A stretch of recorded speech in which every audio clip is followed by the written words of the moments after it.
meu nome é Erasmo Casella e hoje eu vou estar abordando o tema com vocês de terapias no transtorno do espectro autista. O que tem e o que não tem evidência e não deveria ser implementado. Então, objetivos no tratamento do transtorno do espectro autista é estimular o desenvolvimento social e comunicativo, aprimorar o aprendizado e a capacidade desses indivíduos solucionarem problemas, diminuir os comportamentos que interferem no aprendizado e no acesso às oportunidades das experiências do dia a dia. E também, que é muito importante no tratamento, a parceria com a família, não só com terapeutas e profissionais médicos, a orientação familiar de como lidar com as diferentes situações. Eu queria citar, para começar, esse artigo do ano passado, de Medavarapu, e que ele faz uma análise, começando com mais de 1.500 artigos, mas chegou a mais ou menos 166 artigos que eram randomizados duplo cego, sobre, nessa revisão, então, da literatura, sobre alguns tratamentos que têm benefícios provados cientificamente, outros possivelmente provados e outros sem nenhuma evidência científica. Então, dividindo assim em terapias não biológicas, não medicamentosas, a análise aplicada do comportamento e o ABA é o que tem mais estudos científicos. Você ensinando então com as diferentes versões do ABA, mais leve ou mais centrais, como cientificamente provada. E terapias psicológicas de medicação em autismo, não tem uma medicação ainda que atua nos principais sintomas do autismo, da parte de comunicação, da linguagem, estereotipias. E que você usa principalmente nas comorbidades, mas que tem evidências científicas bem estudadas, é a risperidona e o aripiprazol. Nessa revisão, eles falam também das terapias não biológicas, que possivelmente devem ter um benefício e tem se mostrado na prática com benefícios, mas precisaria ter mais estudos melhorando essa evidência científica, como o TIT, o Denver, etc. O Denver, a gente tem, particularmente no Brasil, visto um resultado muito bom, e acho que é questão de tempo, nesse tipo de avaliação de artigo, tendo mais publicações, ele caminhar para o primeiro slide. E em outros tratamentos, como o PECS, na parte de desenvolvimento da linguagem, mas nas terapias biológicas, que também parecem ter benefícios, e os estudos demonstram que sim, na maioria das vezes, os estimulantes, para quando você tem TDAH, ou agonistas alfa-adrenérgicos, e inibidores seletivos da recaptura da serotonina, no caso de ansiedade. E o último é de benefícios não provados. As terapias não biológicas, como integração sensorial, que também não tem evidência científica pelos estudos, que também não são fáceis de serem feitos. Então, ecoterapia, golfinho, essas coisas, estimulação transmagnética, musicoterapia, não tem evidência científica ainda de que teria um benefício. E das terapias biológicas não provadas, tem várias delas, e que muitas vezes ainda continuam sendo prescritas por colegas, como a quelação, a imunoglobulina, oxigênio hiperbárico, vitamina B6, dietas, vitamina C, ômega 3, probióticos, secretina, ocitocina e assim por diante. Então, na terapêutica do TEA, pode incluir então a terapia comportamental, cognitivo-comportamental, essas duas em crianças um pouco maiores, mas para as crianças pequenas o importante é a análise aplicada do comportamento, e você vai fazer eventualmente intervenções medicamentosas, a própria terapia ocupacional com integração sensorial, no meu modo de ver, tem indicação em casos particulares, treinamento de habilidades sociais e as terapias com o fonoaudiólogo. Então, assim, em relação à cura do autismo, não tem evidências de cura para o autismo, e o tratamento, então, praticamente, é um tratamento continuado. Na prática, a gente vê casos que tinham critérios diagnósticos para autismo, com tratamento precoce adequado, que as crianças ficam muito bem. Se eles vão ter sintomas, alguns um pouco mais tarde, alguns sintomas específicos, muitas vezes a gente não consegue ter certeza, mas a melhora é muito grande deixando ele muito próximo da normalidade ou mesmo na normalidade. A gente lembra que a intervenção precoce é fundamental. Historicamente tem proporcionado maiores taxas de independência na vida adulta. O tratamento não é o mesmo para todos, não tem isso. Cada criança é uma criança e elas são diferentes. E na maior parte das vezes, ele tem que ser individualizado e fazer com intervenções de um tipo ou de outro que a gente vai estar falando. A avaliação apropriada, a história, é o ponto inicial para o tratamento do TEA. Tem que ser uma situação demorada, você perguntar, ver, observar a criança, então precisa muito de tempo. Então a gente tem que dispor desse tempo e quando a criança é muito pequena, se ela tem, você não conseguiu firmar um diagnóstico, mas ela tem muita evidência que tem sintomas, às vezes é melhor começar um tratamento não medicamentoso por ABA, eventualmente o Denver, mesmo sem um diagnóstico firmado e ir reavaliando a criança, mas não atrasar também a intervenção.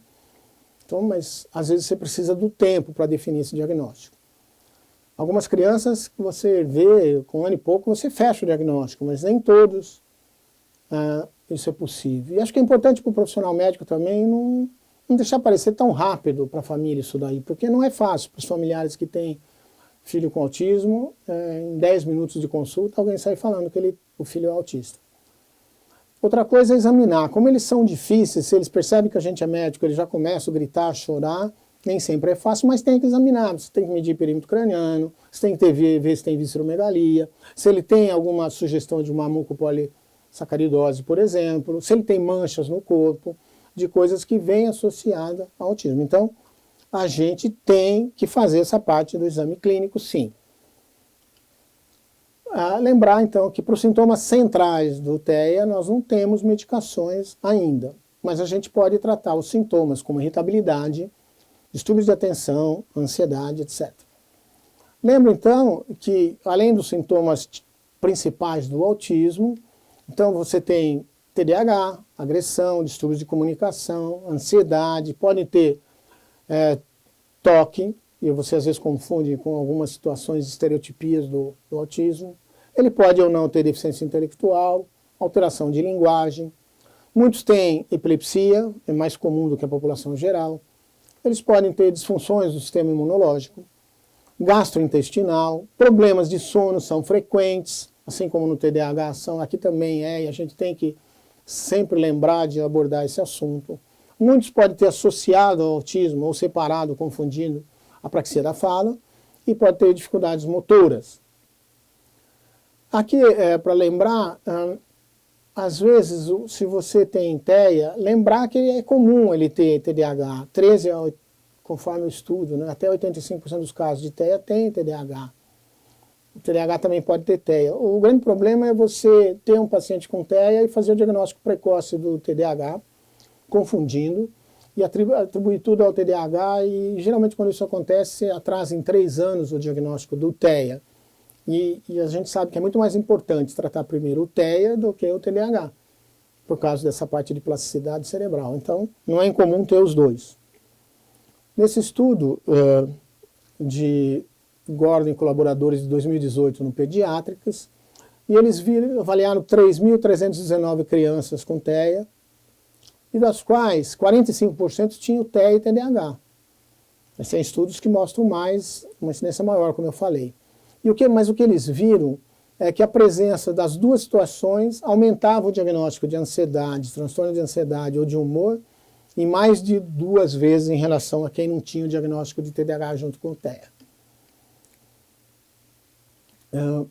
Então, lembrar que assim como no TDAH tem muita comorbidade, no TEA também tem. Então, a presença de tiques em paciente com TEA, 9%, epilepsia até 25%, TDAH varia, como eu já falei, distúrbios do afeto, 25% a 40%, gastrointestinais, isso também é frequente, 10% a 60%, alterações do sono, 50% a 75%.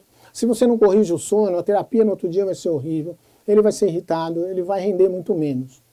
E tem comportamentos desafiantes, do tipo positivo desafiador, em 10% a 35% dos casos.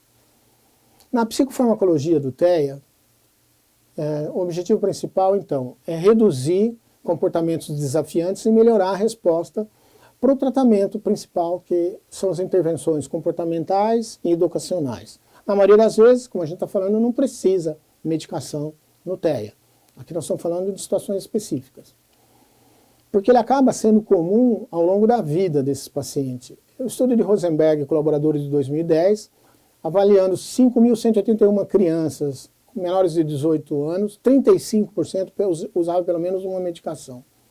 Isso ia aumentando com a idade, com a presença ou não de deficiência intelectual ou outros transtornos neuropsiquiátricos.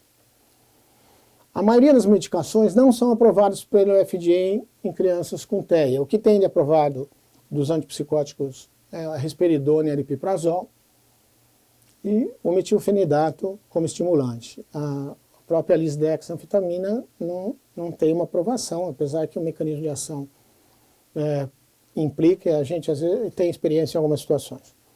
Os pais devem ser informados a respeito das medicações que têm ou não têm indicação. Isso é uma coisa importante na consulta, até pelo que a gente vai falar a partir da metade dessa aula.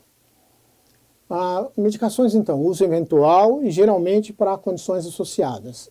Nos sintomas do TDAH, você pode usar o metilfenidato, clonidina e agonfacina. A clonidina é um agonista alfa-2A, que atua também no B e no C, e por isso tem mais efeitos colaterais, como pode cair um pouco mais a pressão, pode dar mais sonolência.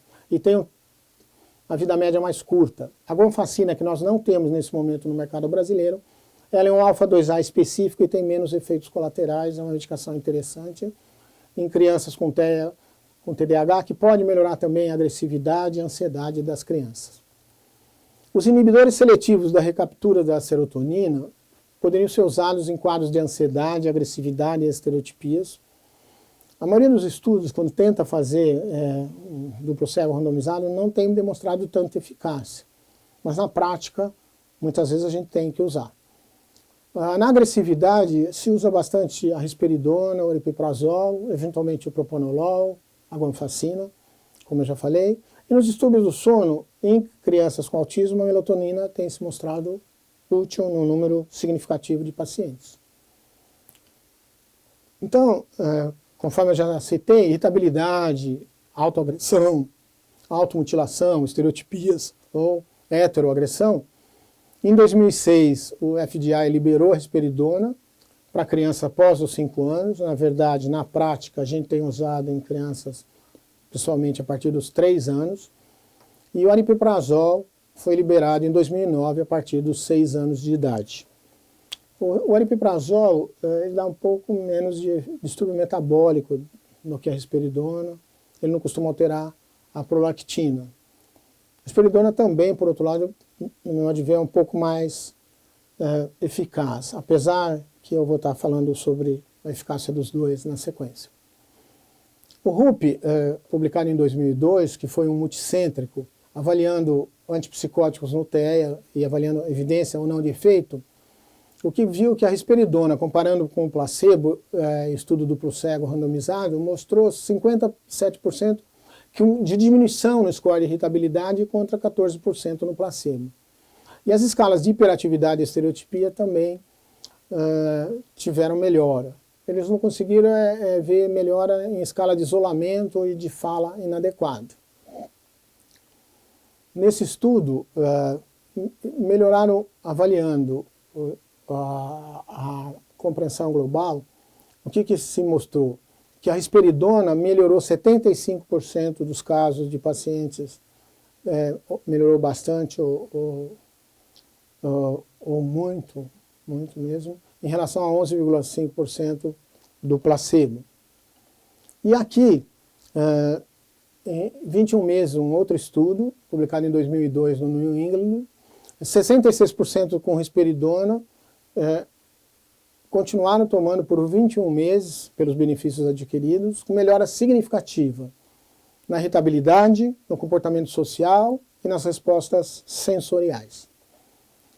Aqui, avaliando o aripiprazol, é um estudo de 2009, e que vocês veem na parte de cima aqui, 218 crianças de 6 a 17 anos com autismo, apresentando birras e agressividades, e o que se viu um estudo randomizado, cego, de 8 semanas, comparando aripiprazol em diversas doses, 5, 10 ou 15 miligramas contra placebo, e mostrando, avaliando o CGI, que as diferentes doses foram melhor do que o placebo, todas melhores que nos scores do CGI, em relação a esses itens de birras, agressividades. Aqui, avaliando a escala do ABC, que é uma subescala de irritabilidade também, avaliando as mesmas crianças com o mesmo tipo de dose, o que a gente vê que todas as doses do aripiprazol foram melhores que o placebo. Então, assim, aqui quanto mais em cima é que está pior, comparando com as doses diferentes do aripiprazol. Então, as conclusões do antipsicótico é que a risperidona e o aripiprazol são seguros e efetivos a curto prazo. Então, é óbvio que quando você usa um antipsicótico, a ideia é não usar indefinidamente, é usar por um tempo, apesar que tem casos que você tem que continuar usando. E além de melhorar a irritabilidade e agressividade, eles ficam mais focados, como tira aquela agitação, não é que melhora a atenção, mas tira a agitação. Às vezes pode melhorar um pouquinho de estereotipia, não é uma coisa tão frequente, mas ele ficando menos agitado, ele já aprende um pouco mais, desculpa. Tem um estudo de 2016 no Pediatric Drugs, de Lambert e colaboradores, que eles fazem uma comparação em pacientes head-to-head. Então, aripiprazol contra risperidona, e o resultado foi semelhante nos dois. Mesmo efeitos colaterais foram mais ou menos parecidos. Queria falar agora do TEA com TDAH, o RUP também, que é essa Research Unit on Pediatric Psychopharmacology, estudando isso, é o mesmo grupo de estudos que estudou a risperidona, e publicado em 2005, com metilfenidato. Eles pegaram pacientes com crianças com TEA de 5 até 14 anos de idade, e uma semana cada de placebo, dose baixa, média e alta de metilfenidato. Alta não era alta também, mas era uma alta de 5 miligramas. E avaliando a escala de hiperatividade no ABC, e aí você vê que os pacientes com TEA tiveram uma resposta melhor do que o placebo, 49% contra 13%, mas aqui nesse gráfico a gente vê que a resposta é menor que nos pacientes típicos. Enquanto o TDAH melhora em 70% dos casos quando se dá metilfenidato, no TEA a resposta foi um pouco menor, 50% dos casos. E tiveram também aqui mais abandono, 18% abandonaram o tratamento contra 1,5% das pacientes com TDAH. No TEA o que a gente vê não é que eles não respondem ao estimulante, eles respondem um pouco menos, mas geralmente o ideal é usar a dose menor, principalmente no começo. A fluoxetina na ansiedade, tem vários estudos dos inibidores seletivos, aqui é um duplo cego randomizado com TEA de 5 a 17 anos, 16 semanas, e ela foi superior ao placebo para reduzir estereotipias. Agora, a revisão do Cochrane de 2013 não mostrou evidências, isso tem continuado assim em revisões, sobre o uso de inibidores da recaptura seletiva no TEA. A buspirona tem esse estudo de 2016, que eles avaliaram 116 crianças de 2 a 6 anos, comparando placebo com uma doses baixas de buspirona de 2,5 ou 5, e com melhora, de acordo no score ADOS, no comportamento restritivo e repetitivo nos pacientes que tomaram a dose menor. É uma opção interessante também. Aqui em relação à guanfacina em crianças com TEA para hiperatividade, aqui em verde a escala com placebo, aqui a escala a hiperatividade então do ABC, e em laranja quem tomou a guanfacina. Foram 30 casos contra 32 do placebo, mostrando um resultado de 43% de melhora contra 13% no placebo, melhor o resultado da guanfacina, um tamanho de efeito grande de 1,67. E Nesse outro estudo de 2018, também comparando a guanfacina em crianças com TEA e TDAH, e o que se viu que 62 crianças com TEA e TDAH, 8 semanas de guanfacina, e em relação a comportamento positivo, 44% de melhora com a guanfacina em relação a 12% só de melhora com placebo, e comportamentos repetitivos também melhoraram com a guanfacina, 24% contra menor que 1% no placebo. Então, esse mesmo estudo que eu falei, aqui menos TOD, menos quadro positivo desafiador no paciente que recebeu guanfacina, 44% versus 12%, é o que eu assinalei anteriormente, e movimentos repetitivos também na guanfacina, melhor do que no paciente que recebeu placebo ao cabo de 8 semanas de estudo. Agora, essa segunda parte da aula de hoje, eu quero abordar os tratamentos complementares e alternativos que têm sido aplicados em pacientes por algumas pessoas, até de um modo muito intenso. É comum no paciente com TEA usar alguma coisa. Investigações entre 2000 e 2010 mostravam que 50% a 75% das crianças estavam usando algum tipo de tratamento complementar alternativo, quase um terço dele recebendo terapia dietética. Os médicos convencionais, que somos a maioria de nós, não se mostram confortáveis em discutir esse tipo de tratamento, muitas vezes por falta de conhecimento.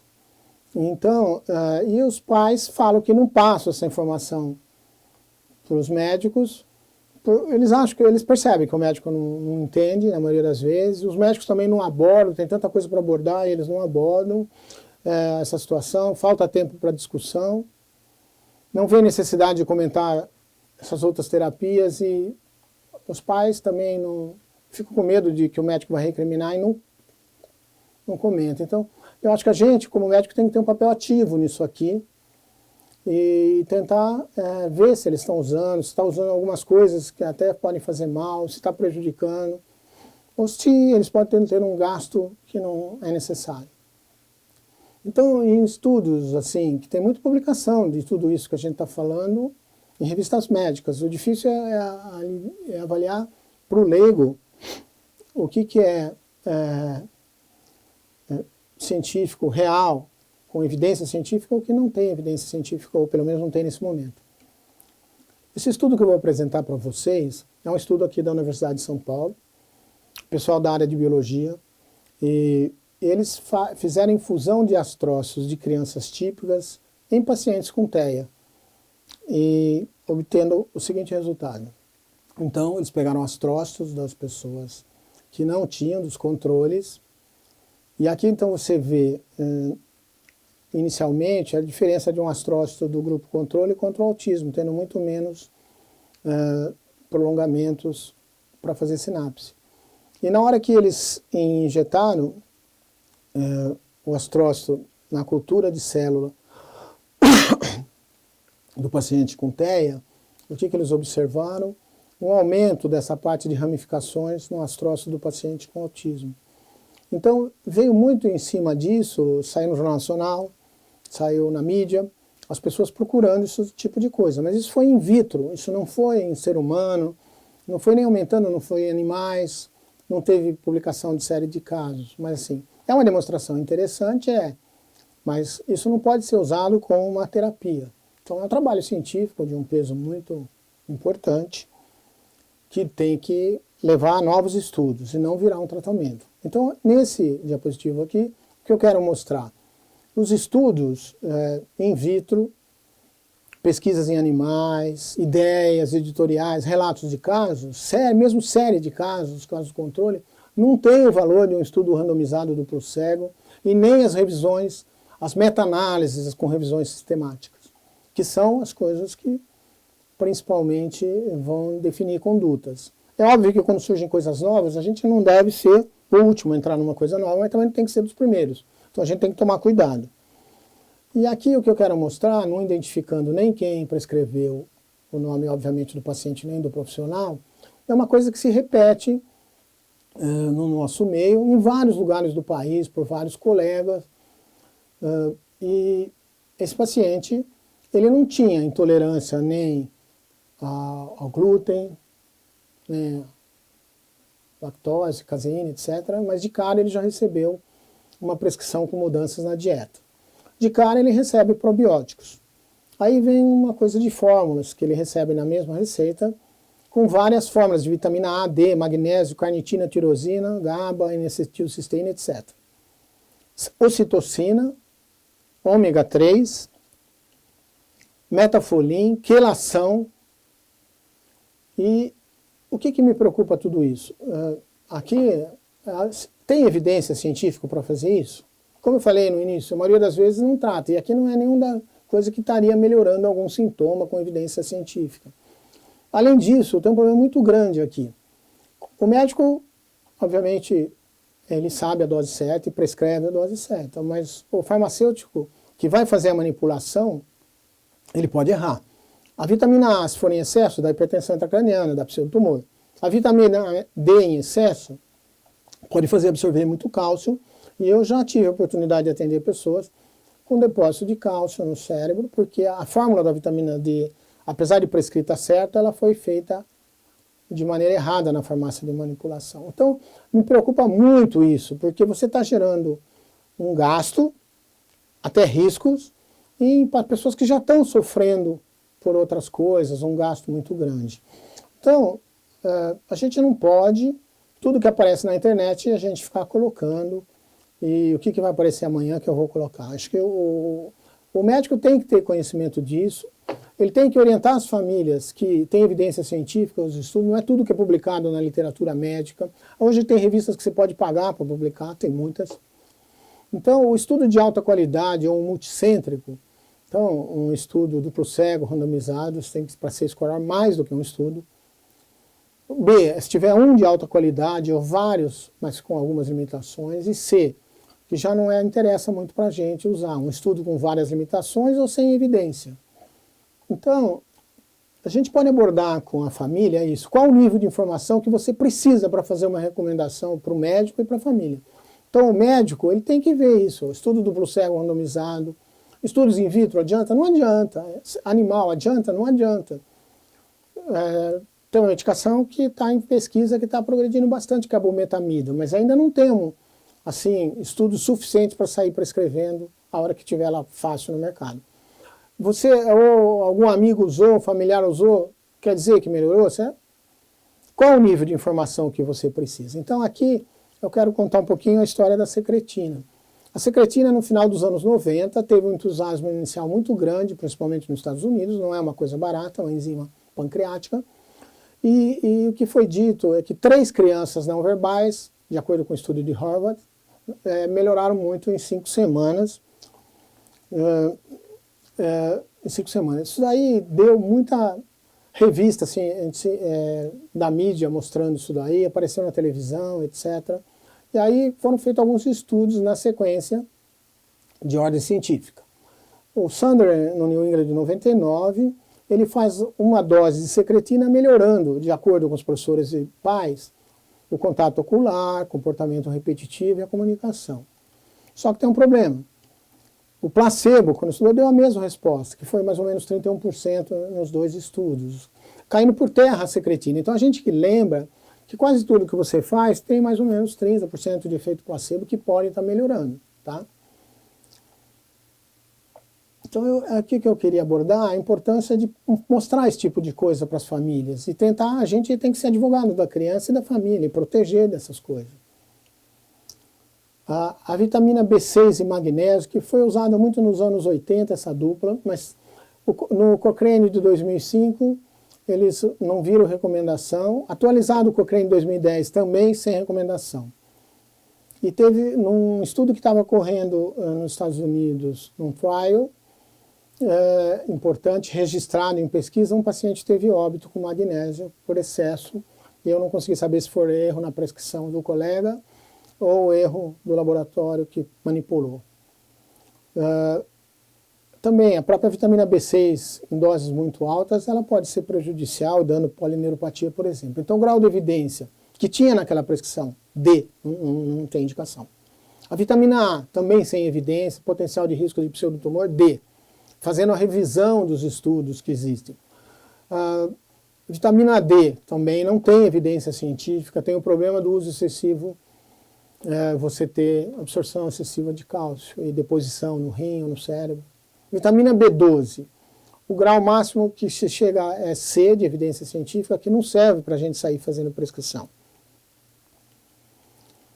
O que são o glúten, a caseína, que é a história de mexer na dieta, que é uma outra coisa. Se o indivíduo tem intolerância ao glúten, o problema com a caseína, ele vai melhorar com a restrição. Mas se ele não tem, é um outro problema que você vai criar para a vida dessas pessoas. Estou falando de custo só não, estou falando de custo da vida, de não poder coisas que têm glúten, ou produtos derivados do leite.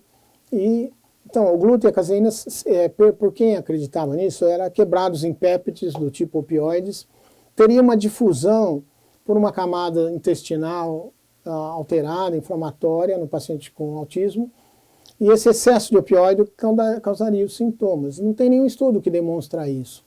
Os estudos de evidência científica mostrando são pobres. Estudos duplo cego não demonstraram benefício. Então, eu não estou falando da criança que tem sintomas de intolerância ao glúten, por exemplo. Se você tira a caseína, também você pode ter alteração na absorção do cálcio. Então, não tem evidência científica. A revisão desde 70, publicada em 2014, poucos estudos cegos randomizados, mesmo assim amostras pequenas, evidências fracas, e você vai usar se ele tiver intolerância ou alergia aos alimentos, senão você está criando um outro problema para o seu paciente. Em relação ao ômega 3, popular ômega 3, o uso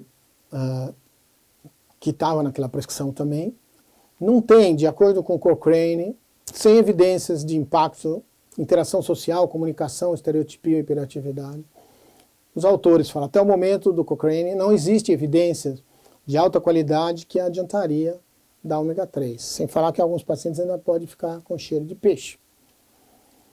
Essa publicação de 2017, o Robert, de novo, pelo limitado número de estudos e número reduzido de indivíduos, não é possível dar uma conclusão adequada.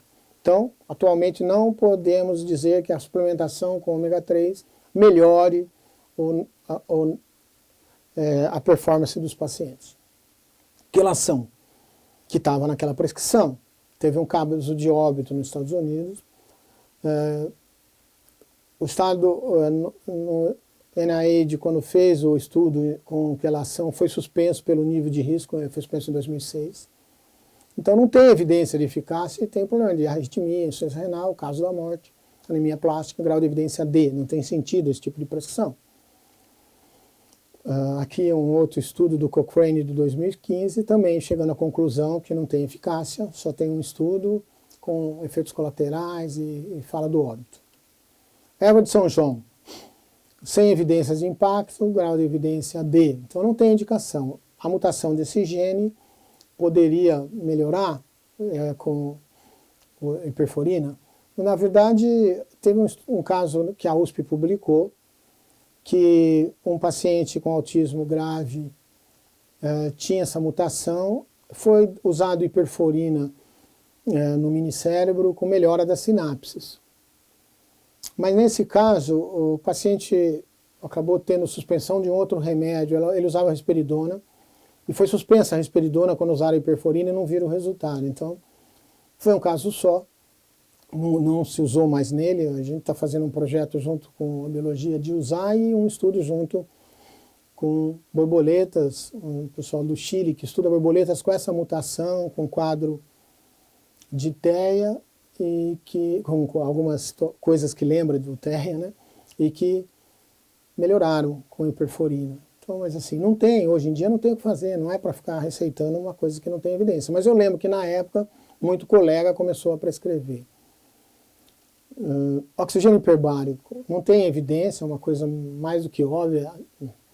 Nos anos 80 usaram muito em criança com paralisia cerebral, é uma coisa ruim. Então, sem evidência de eficácia ainda tem o risco do barotrauma. Melatonina. A melatonina evidência B, lembrar que 44% a 83% dos pacientes com TEA têm distúrbio do sono. Os estudos são de qualidade média, tem poucos estudos randomizados, pequenos, mas melhorando a duração do sono e a diminuição da latência. Efeito colateral de 107 crianças, publicado em 2008 por Anderson, só 3 com efeitos colaterais de ter sonolência diurna e enurese. Particularmente, problema de sono eu começo com a melatonina, se eu não conseguir melhorar com outras orientações. Ocitocina. A ocitocina sugeria que a área cerebral estaria o córtex médio frontal, pré-frontal médio, a ínsula, o órbito frontal e tal, e pensar que poderia melhorar. Esse artigo da Science de 2015, mas também os 7 estudos randomizados duplo cego não tem evidência de impacto comportamental, não tem evidência científica até o momento do que a ocitocina estaria melhorando. Essa meta-análise publicada em 2017, a ocitocina não influenciou também a interpretação das emoções. Então, não vemos indicação. Canabidiol. Canabidiol, mais na moda agora, os neurologistas usando bastante em alguns tipos específicos de epilepsia, alguns psiquiatras em outras situações, e tem muita gente prescrevendo em qualquer paciente com TEA. A gente não tem ainda estudo, ele pode ser um candidato, mas a gente não tem ainda um estudo convincente, duplo cego, randomizado, que o canabidiol é bom no paciente com TEA. Acho que até alguns pacientes com termo de agressividade, algumas alterações de comportamento, casos muito específicos nesse momento, que você tentou outras coisas, eventualmente usar o canabidiol, nesse momento acho que pode ser viável, mas não sair receitando canabidiol para toda criança com TEA. A gente estaria fora da medicina baseada em evidências.